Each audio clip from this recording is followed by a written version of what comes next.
தமிழகத்தில் காங்கிரஸ் கட்சியின் தொகுதி ஒருங்கிணைப்பாளர்கள் மாற்றம் செய்யப்பட்டிருக்கிறார்கள்.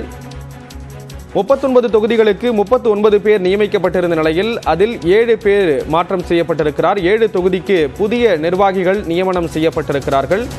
நிர்வாக காரணங்களுக்காக இந்த மாற்றம் செய்யப்பட்டிருப்பதாக காங்கிரஸ் கட்சி தரப்பில் கூறப்படுகிறது. இது தொடர்பான விவரங்களோடு இணைகிறார் சிறப்பு செய்தியாளர் தமிழரசி. தமிழரசி, 7 நிர்வாகிகள் மாற்றம் செய்யப்பட்டிருக்காங்க. அது தொடர்பான விவரங்கள் அவங்க யாராரு பதிவு செய்யலாம்? கடந்த ஜனவரி மாதம் 7ஆம் தேதி தமிழகத்தில் 39 நாடாளுமன்ற தொகுதிகளுக்கும் ஒருங்கிணைப்பாளர்களை தொகுதி வாரியாக காங்கிரஸ் கட்சியின் அகில இந்திய தலைமை அறிவித்திருந்தது. இந்த நிலையில் இதில் 7 தொகுதிகளுக்கு இந்த பழைய நிர்வாகிகளை மாற்றி புதிய நிர்வாகிகள் அறிவிக்கப்பட்டிருக்கின்றனர். குறிப்பாக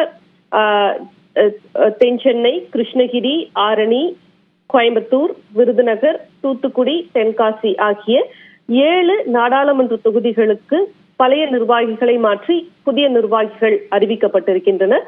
குறிப்பாக தென் சென்னையை பொறுத்தவரை ஏற்கனவே துறைத் தலைவர் செல்வம் அறிவிக்கப்பட்டிருந்தார். அவருடன் சேர்ந்து இமய கக்கன் அந்த பணிகளை மேற்கொள்வார் என தெரிவிக்கப்பட்டிருக்கிறது. இதை தவிர்த்து கிருஷ்ணகிரிக்கு கோவை சிற்றரசு, ஆரணிக்கு விஜயன், கோயம்புத்தூருக்கு ரவி, விருதுநகர் தொகுதிக்கு அசோகன், தூத்துக்குடி தொகுதிக்கு அமிர்தராஜ் மற்றும் தென்காசி தொகுதிக்கு காமராஜ் ஆகிய 7 தொகுதிகளுக்கு புதிய நிர்வாகிகள் அறிவிக்கப்பட்டிருக்கின்றனர். குறிப்பாக இதில் ஏற்கனவே அறிவிக்கப்பட்டிருக்கக்கூடிய சில நிர்வாகிகள் உடல் நலம் சரியில்லாத காரணத்தால் பணிகளை மேற்கொள்ள முடியவில்லை என தெரிவித்திருப்பதன் காரணமாகவும் ஒரு சில நிர்வாகிகள் நிர்வாக காரணங்களுக்காகவும் மாற்றப்பட்டிருப்பதாக தகவல்கள் வெளியாகி இருக்கிறது. ஸ்ரீராம், விவரங்களை வழங்கியதற்கு நன்றி தமிழரசி.